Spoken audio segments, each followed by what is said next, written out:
Welcome to Tom Myers versus the rest of the world.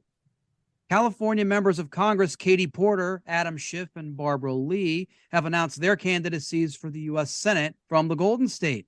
It's the seat currently held by Dianne Feinstein, who has come under fire because of her supposed cognitive issues. Maybe it's with that in mind, she did decide not to run for re-election for mayor of San Francisco. Oleg Deripaska, a Russian oligarch, says that Russia could run out of money in 2024 because of its actions in Ukraine. It must be true, otherwise Vladimir Putin would have had the funds to ensure that Deripaska died of natural causes by falling out of a high-rise window. Fox's diversity hire resigned from her job because she lied about her ethnic background. Leave it to Fox to inadvertently make a diversity hire who's a Muslim who turns out to be white. Oh my God. Oh, boy. Wow. I start off with the light stuff first, so buckle in. You know this. Literally, light. Kyle Rittenhouse says he is having trouble paying his legal bills. You'd think that even with all his TV and live appearances, his last resort would be starting an OnlyFans, but he wouldn't want to be a part of a shoot where no one gets killed. Imagine Kyle Rittenhouse starting an OnlyFans. Since he's so into self-defense, he may come on his own computer screen as a preemptive strike. Yeah. The same way I do before I get ready to read my Facebook comments. Kyle Rittenhouse compared himself to Jesus. The only thing in common he has with Jesus is people want to see him nailed to a cross. Chris Rock filmed his first live Netflix special right here in my home city of Baltimore. Imagine deciding to try to film your special in a city with varying types of felonious assault that make even getting slapped in the face feel gentle. Chris Rock will do anything to get out of hosting the Oscars, including live stream a show in Baltimore, a city that considers gunshots outside one's window a form of ASMR. Wow. Lynette Hardaway passed away. She was the Diamond of Diamond and Silk fame. While it's a tragedy for the family, it's nice to know the number of laughs elicited from the videos won't go down, as it's hard to go lower than zero. Oh, gosh. Tom Brady's efforts to get into performing comedy can help him achieve something I didn't think was possible. Get the internet to hate him more than they already do. This further shows that he's already hack, as getting people to hate him is my role in the comedy world. Tom Brady reportedly does an impression of fellow player Rob Gronkowski. That's not hard to do, as all you need to do in order to do that is a mouthful of Tootsie Rolls and a crack upside the head with a 40-ounce beer bottle. Oh my God. That's pretty much it. A New York City comedian suspected of shooting someone on the subway was slated to perform at a show later that weekend. It's nice to know that if the cops show up at a gig to arrest him, then the comic will have met his bring requirement. And now on with the show. Please join me in welcoming Davine Ker, Gina Brown, and Sidney Allen. Hey. How y'all doing? Hi, Tom. Everyone, thanks for coming on. What's everyone been up to this week? Oh, different kinds of comedy. I had a sketch comedy show in New York and we sold out. Nice. I saw that. I was Yeah. up there too. Well, Yeah. I wasn't at Superstar. your show, Oh, no, but I you was were in not. New York. I was working too. I was Oh, working good. too. Oh, good. Good. Okay, good. I love it when we're all working. I ran into some Canadians on the street in Adams Morgan yesterday, and that was fun because I'm from Montreal, right? And then, I was walking and then I heard some voices of angels, and I got wet for 1 second until I turned around and saw their faces. Anyways, All right. I saw that. That's awesome. but I brought them to the show. They showed up and it was fun. Everybody roasted them. It was awesome. It felt like home. Did you do some set in French? A little bit. I did a little rant. Un peu? J'ai fait un petit peu de road rage. J'ai dit, tabarnak, I did some Canadian road rage. Espèce de crétin. C'est parfait. 29-year-old Tyree DeAndre Nichols, beaten by Memphis police on January 7th of this year, died as a result of his injuries 3 days later. He's the latest African-American to die at the hands of misconduct by the police. 5 police officers have since been relieved of their duties and charged with, among other things, second-degree murder, aggravated assault, official misconduct, and official oppression. We have been able to determine the very heart of police culture, and that is that 5 unrestrained men with access to enough weaponry to start World War III are afraid of unarmed motorists driving around and minding their own business. Before some of you think I'm being too critical of police officers, I'll have you know that I have some family members of mine who are retired firefighters, and they hate cops too. So I think what strikes me about this case is that, you know, the death of George Floyd, like, it was supposed to bring about some major change. Like, we had protests that, you know, that transcended like racial and economic backgrounds. Like, a lot of people got together to try and bring about some change and this sort of a reform of police culture, and if not, you know, end these tragedies, then at least to not have them be so severe and callous. Yeah, I don't know that much has changed in it's not just since Floyd, for a really long time. I mean, Yeah, Floyd was just one of them. yeah, Floyd was just one of them, and we're approaching the anniversary, depending on when you hear this, of Bloody Sunday in Selma. So I think that you know, this is timely, but it's an unfortunate timely again. It's like again and again, and it just doesn't. Have you seen the video? You seen the video, right? It started and then I turned it off.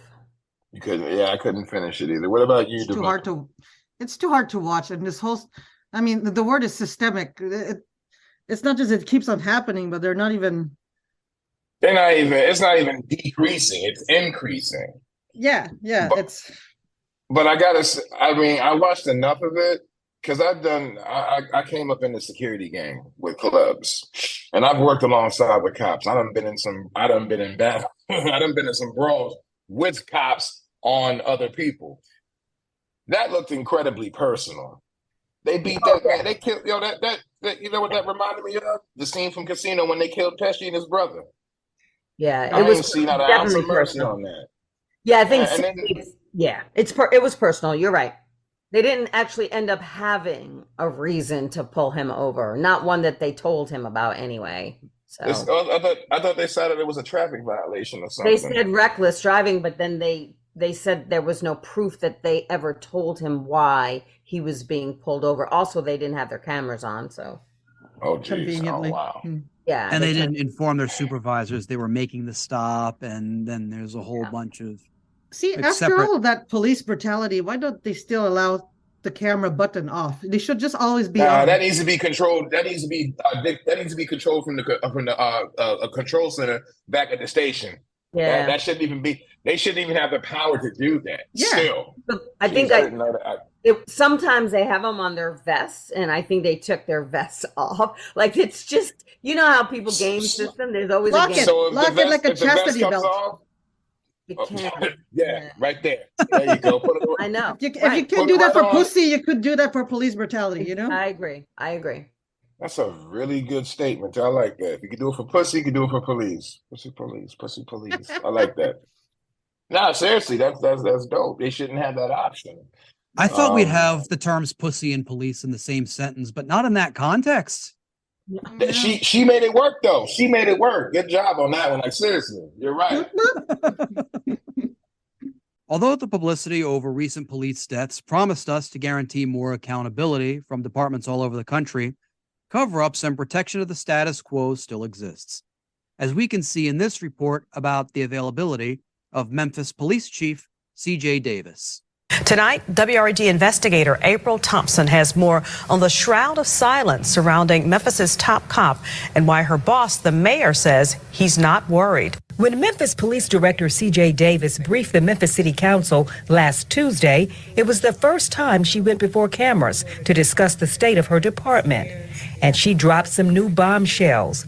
The investigation into the Tyree Nichols beating death has now netted not 7, but 13 officers who are either now fired or still under investigation. We have looked at up to 12 disciplinary actions so far. As we continue to interview other individuals, we're also identifying whether it's a direct or indirect correlation between this incident and other administrative violations. But for some, the question has become, where has the police director been? One of the criticisms that I had you as mayor was you all were where's the public didn't hear from you, the public didn't see you.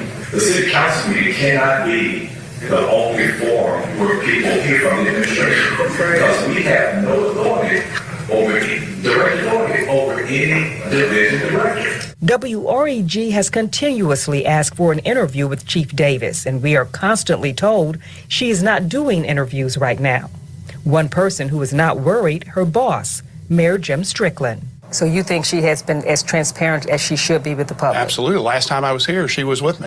I think 2 or 3 disciplinary actions for a cop, that would seem like a big red flag. But this police chief is on there saying, oh, well, we put together 12 of them. And she was also talking as if she was getting ready to say, oh, don't worry, there's going to be more, like as if that's a good thing. Yeah. And I think is the police chief an elected position? That's going up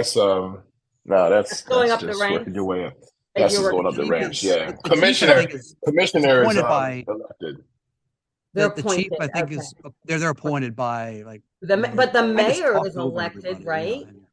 But the Yes. mayor is right. So and generally something like this, you would bring your chief and your mayor together and they would have the press conference and they would share information. I do think, especially something like this, where the public then feels like if there's 12, bad cops, out there doing some things, the public has a right to know, because the city still must fight crime, real crime, right? So you can't have this mistrust. You have to at least come out and say something like they've been removed, we're disciplining, whatever it is, so that no one frets like, who's pulling me over? I'm not getting out because then I'm gonna be killed.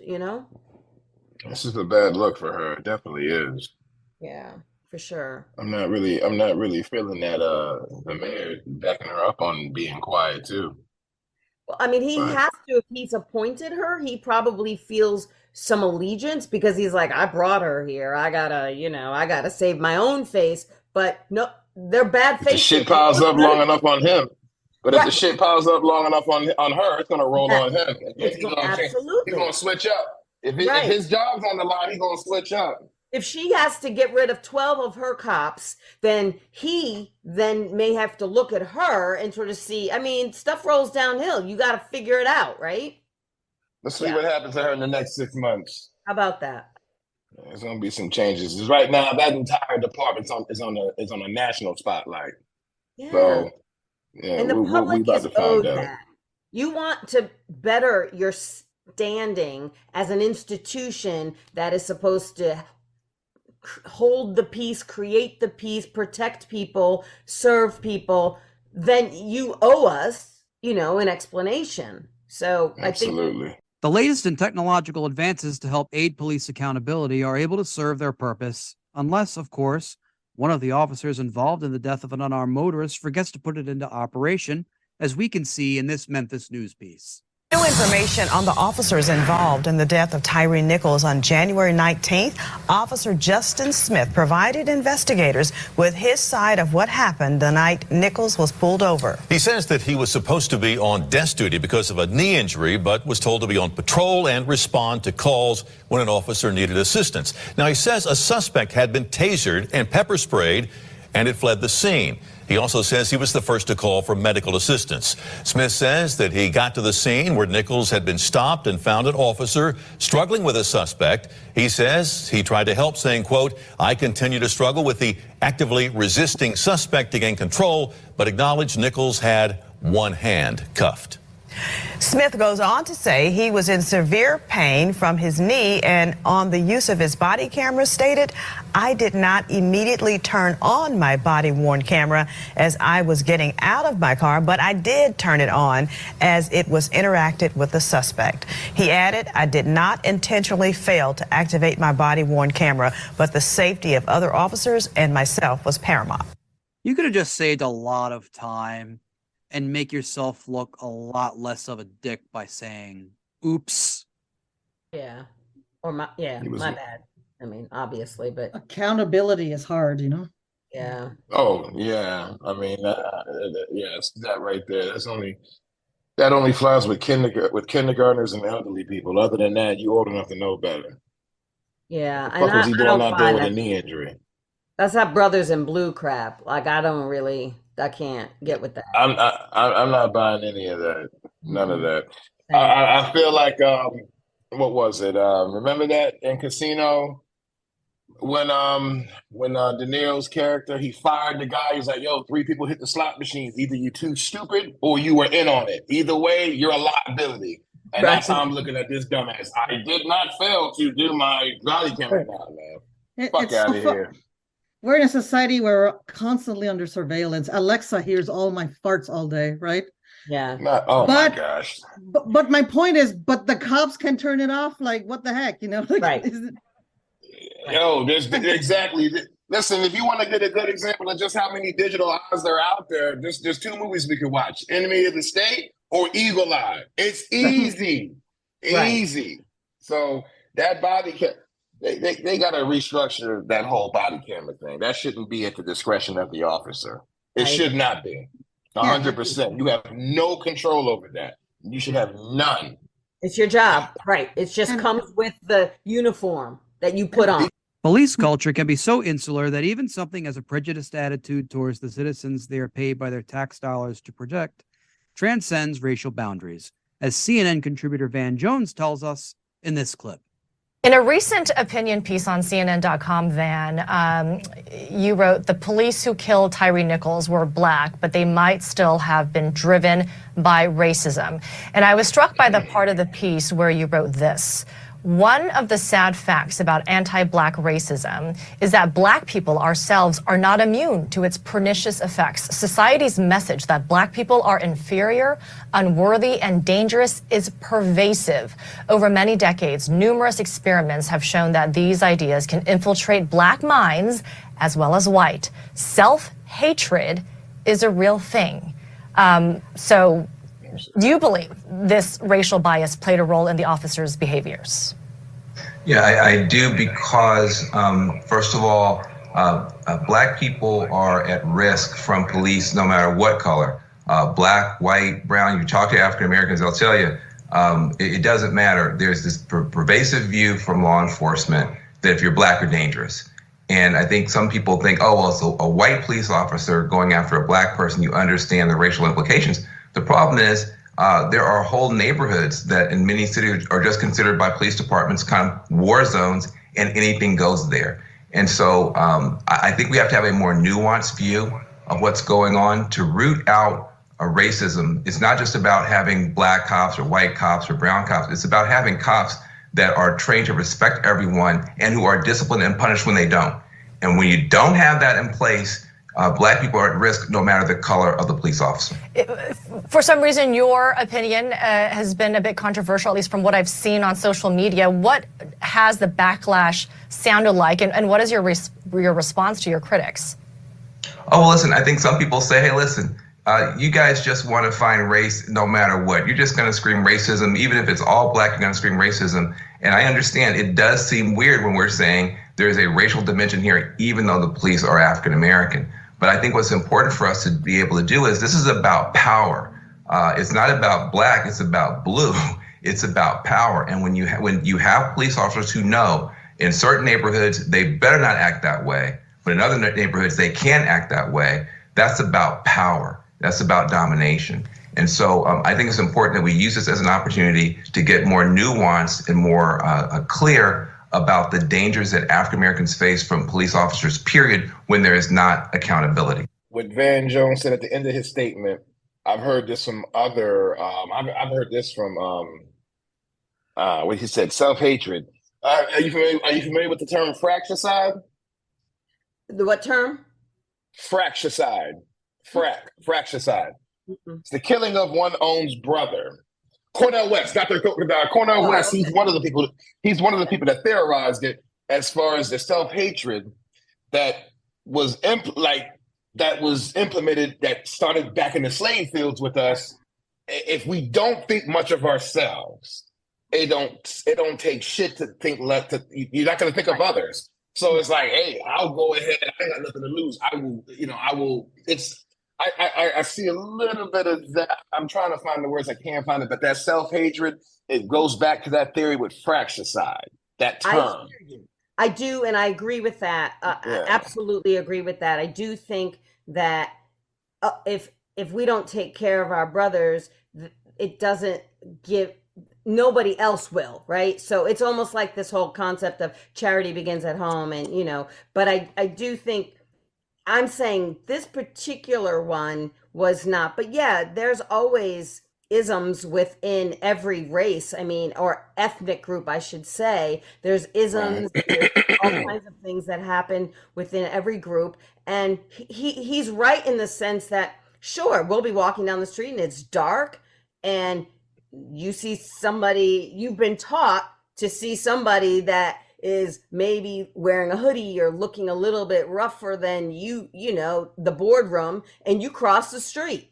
Even as a black person, you know what I mean? You're like, I ain't right outside of the street. Well, I don't know. You know what I'm saying? So it's just, I get that what he's saying. I think it's just not that relevant in this particular case. But yes, I agree with you. I hear what you're saying, Gina, but I feel like he was responding to just in general people's comments. Like I don't know if people are able to compartmentalize. Like I hear what you're saying about this specific case was not about systemic racism toward black people. It was personal. But is he also responding to other types of comments in general about systemic? It's hard to not talk about that, even if it was not the case this time. But it always brings up the topic because it's still relatively, since George Floyd, people are talking about it more, but it's not resolved, obviously. So that's what you just said. Everybody's talking about it, but what actions are being done for preventative measures? And doesn't seem to really be any at all. The only little step forward I saw was police getting arrested now. At least there's a little bit of accountability, not without a lot of pressure and all, but they arrested them a lot faster than they arrested the ones that killed George Floyd. Now that I will say. Yeah, but see, I was gonna say, is that a coincidence? I didn't want to bring it up, but is it because? No. That was some shit right there. Because at first, the ones that killed Floyd, they were first placed on paid administrative leave, right? And then they decided to fire them. Despite the video that shows him for 9 minutes straight with a fucking knee to his neck, he still got played. Well, you know what? Let's put him on. Let's investigate this a little bit more. And I'm gonna say this about that whole situation. Those cops only got found guilty because of the cell phone footage. Because if this is the 90s and there was no footage, those cops would still be free today. Despite mainstream media's efforts to turn the deaths of African Americans at the hands of police into isolated news cycles, we must not forget that this country has a history of such incidents and the American people turning a blind eye after a certain amount of time passes. Author Isabel Wilkerson gives us this analysis on this country's past treatment of African Americans. One of the things that I'm hoping people will take from this is to learn and to think about how we as Americans have been exposed to things that most human beings who've ever lived have not necessarily had to see unless they were on a battlefield or in the emergency room, meaning seeing American citizens, unarmed citizens in many of these cases, killed before our very eyes. What is this doing to us as a nation? How is this reflective of our inheritance of extreme violence as a result of the rupture and the resentments that have been building up over the generations and as we've seen in the last few years? This has had a tremendous effect on all of us, and my goal is to get us to see how history and understanding how we got here is the only way that we can turn to really understand how we got here. I love listening to Isabel Wilkerson talk. I've read like a lot of her stuff. I mean, she makes a lot of very salient points. And the best book I've read this year. Cast. I mean, I recommend it to everybody. It's very, yeah. And she takes like even the stuff that goes on like today and just puts it into the context of history just beautifully. Yeah, I mean, but she raises points that we have yet to find resolution for, and it's activists, and we keep trying, and every generation and keeps thinking that we're a few steps forward, but as soon as we take those few steps forward, we're just thrown back by something. And I mean, I don't want to say like it all started more recently in 2016, but I will say there was a resurgence of hate that did start around 2016, and it just hasn't stopped. It just keeps going, and we always think, oh, we're gonna make some progress, but distrust of authority and outrage about the use of excessive force is something that transcends race. In this cell phone video, one metropolitan area resident uses a traffic stop as an opportunity to express his displeasure of the overuse of police resources. This many officers for one fucking person pulled over and people yelling out, "Let that man go home! You guys aren't pulling over any other cars! Let him go home! Let that man go home! Let that man go home! You pulled over no other cars! Let that man go home! You guys aren't pulling over any other fucking cars! He was driving home! You guys are showing a force for fucking nothing! They are in their domicile! You have no reason to fucking go in there! You go back to your fucking office and quit your job, you fucking elitist piece of shit! You're a fucking person of color! How can you justify this shit? Bum-ass bitch! You too, fat boy! Fuck you! Memorize my house. I'll be out of this lease next week. Fuck you. I know you motherfuckers are tracking me anyway. Smirk, bitch. Smirk. Drop that badge and I'll meet you out front for an agreed upon. Look at you fascist pieces of shit. Thank you for not shooting at us immediately tonight. That was a nice gesture. After your fake-ass Academy Award-winning performance with that knee yesterday. You fucking pieces of shit. Fuck you. Fuck every one of you. Find a job with competitive fucking pay and benefits and stop serving that bullshit. You black cops with a smirk on your face are fucking disgusting. Fuck you. Go home. Go get beaten by your fucking husbands and make sure you guys get an extra smacking on your wives and the suicide rate drops, you fucks. Oh, damn. Good grief. Hey, Tom, you gonna save that for last? Yo, I wanna watch that again. I need to watch that while I smoke.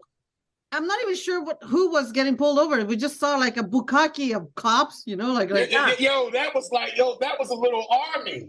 That really scared the fuck out of me. Me too. All that for one person?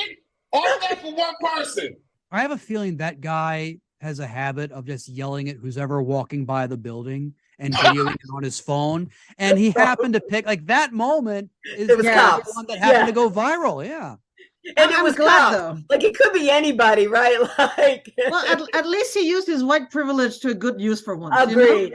Thank you. That's why. Listen, that's why. If you're gonna be a bystander and you want to be a male Karen, then use it against cops to protect a white guy. Yeah, because I gotta say I'm not a fan at all of it. My sister-in-law, she's white and she calls it white silence, and that video, he demonstrated none of that.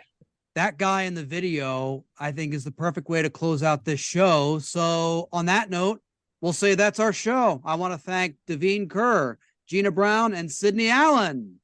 Woo! Thank you for having me again. Thank you for having me again.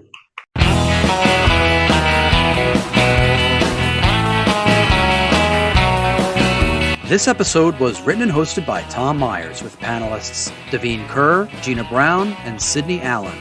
Theme music composed and arranged by Jeroen van den Hurck. Executive producers Tom Myers, Matt Connarton for ipmNation, and Eddie Carson for Odyssey Radio. Please leave a 5-star rating and a positive review on Apple Podcasts. And don't forget to subscribe to our podcast's Patreon for extended episodes, bonus clips, and more. Thank you for listening, and please visit tommyers.us.